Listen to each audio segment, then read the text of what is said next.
El conflicto de los siglos, capítulo 17, América, tierra de libertad. No obstante haber renunciado al romanismo, los reformadores ingleses conservaron muchas de sus formas, de manera que aunque habían rechazado la autoridad y el credo de Roma, no pocas de sus costumbres y ceremonias se incorporaron en el ritual de la Iglesia anglicana. Se aseveraba que estas cosas no eran asuntos de conciencia, que por más que no estaban ordenadas en las Santas Escrituras, y por lo mismo no eran necesarias, sin embargo, como tampoco estaban prohibidas, no eran intrínsecamente malas. Por la observancia de esas prácticas, se hacía menos notable la diferencia que separaba de Roma a las iglesias reformadas, y se procuraba a la vez promover con más esperanza de éxito la aceptación del protestantismo entre los romanistas. Para los observadores y los partidarios de las transigencias, estos argumentos eran decisivos, pero había otros que no pensaban así. El mero hecho de que semejantes prácticas tendían a colmar la cima existente entre Roma y la Reforma, era para ellos argumento terminante contra la conservación de las mismas. Las consideraban como símbolos de la esclavitud de que habían sido libertados y a la cual no tenían ganas de volver. Arguían que en su palabra Dios tiene establecidas reglas para su culto y que los hombres no tienen derecho para quitar ni añadir otras. El comienzo de la gran apostasía consistió precisamente en que se quiso suplir la autoridad de Dios con la de la Iglesia. Roma empezó por ordenar cosas que Dios no había prohibido y acabó por prohibir lo que él había ordenado explícitamente. Muchos deseaban ardientemente volver a la pureza y sencillez que caracterizaban a la iglesia primitiva. Consideraban muchas de las costumbres arraigadas en la iglesia anglicana como monumentos de idolatría y no podían en conciencia unirse a dicha iglesia en su culto. Pero como la iglesia estaba sostenida por el poder civil, no consentía que nadie sustentara opiniones diferentes en asunto de formas. La asistencia a los cultos era requerida por la ley y no podían celebrarse sin licencia asambleas religiosas de otra naturaleza, so pena de prisión, destierro o muerte. A principios del siglo XVII, el monarca que acababa de subir al trono de Inglaterra declaró que estaba resuelto a hacer que los puritanos se conformaran o, de lo contrario, que fueran expulsados del país o tratados todavía peor. Acechados, perseguidos, apresados, no esperaban mejores días para lo porvenir, y muchos se convencieron de que para los que deseaban servir a Dios según el dictado de su conciencia, Inglaterra había dejado de ser lugar habitable. Algunos decidieron refugiarse en Holanda. A fin de lograrlo, tuvieron que sufrir pérdidas, cárceles y mil dificultades. Frustrábanse sus planes y eran entregados en manos de sus enemigos. Pero al fin triunfó su firme perseverancia y encontraron refugio en las playas hospitalarias de la República Holandesa. En su fuga habían tenido que abandonar sus casas, sus bienes y sus medios de subsistencia. Eran forasteros en tierra extraña, entre gente de costumbres y de lengua diferentes de la de ellos.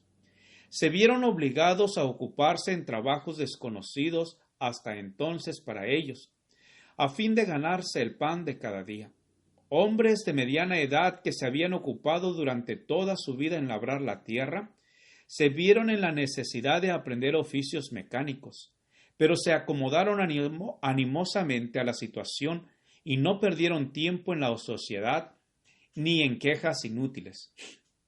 Aunque afectados a menudo por la pobreza, daban gracias a Dios por las bendiciones que les concedía y se regocijaban de poder tener comunión espiritual sin que se les molestara.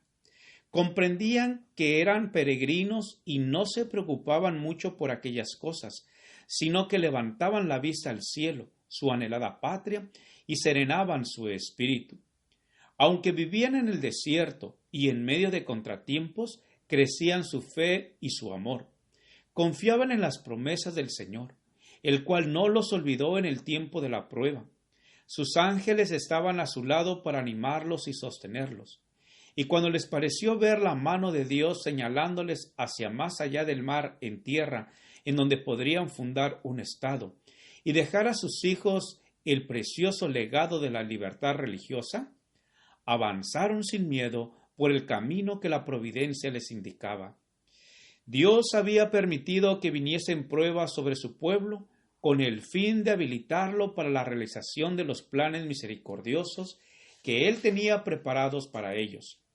La Iglesia había sido humillada para ser después ensalzada. Dios iba a manifestar su poder en ella e iba a dar al mundo otra prueba de que Él no abandona a los que en Él confían.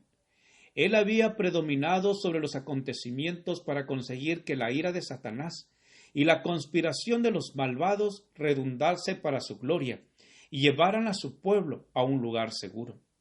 La persecución y el destierro abrieron el camino de la libertad.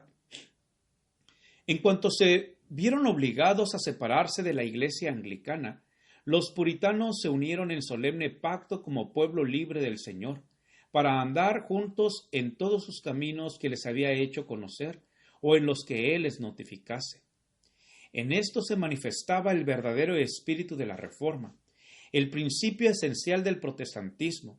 Con ese fin partieron los peregrinos de Holanda en busca de un hogar en el Nuevo Mundo. Juan Robinson, su pastor, a quien la providencia impidió que les acompañase, díjoles en su discurso de despedida: Hermanos, dentro de muy poco tiempo vamos a separarnos, y solo el Señor sabe si viviré para volver a ver vuestros rostros. Pero sea cual fuere lo que el Señor disponga, yo os encomiendo a Él y os exhorto ante Dios y sus santos ángeles a que no me sigáis más allá de lo que yo he seguido a Cristo. Si Dios quiere revelaros algo por medio de alguno de sus instrumentos, estad pronto a recibirlo como lo estuvisteis para recibir la verdad por medio de mi ministerio. Pues seguro estoy de que el Señor tiene más verdades y más luces que sacar de su santa palabra. Por mi parte, no puedo deplorar lo bastante la tristeza condición de las iglesias reformadas que han llegado a un punto final en religión y no quieren ir más allá de lo que fueron los promotores de su reforma. No se puede hacer ir a los luteranos más allá de lo que Lutero vio, y a los calvinistas ya les veis manteniéndose en tenacidad en el punto en que los dejó el gran siervo de Dios, que no lo logró ver todo. ¿Es esta una desgracia por demás digna de lamentar? Pues por más que en su tiempo fueron luces que ardieron y brillaron, no llegaron a penetrar todos los planes de Dios, y si vivieron hoy, estarían tan dispuestos a recibir la luz adicional como la estuvieron para aceptar la primera que les fue dispensada. Gracias por escuchar este audio. Te invito a escuchar el siguiente capítulo. Jehová te bendiga y te guarde. Jehová haga resplandecer su rostro sobre ti y tenga de ti misericordia. Jehová alce sobre ti su rostro y ponga en ti paz. Con aprecio, el pastor Juan Manuel Flores Espinosa.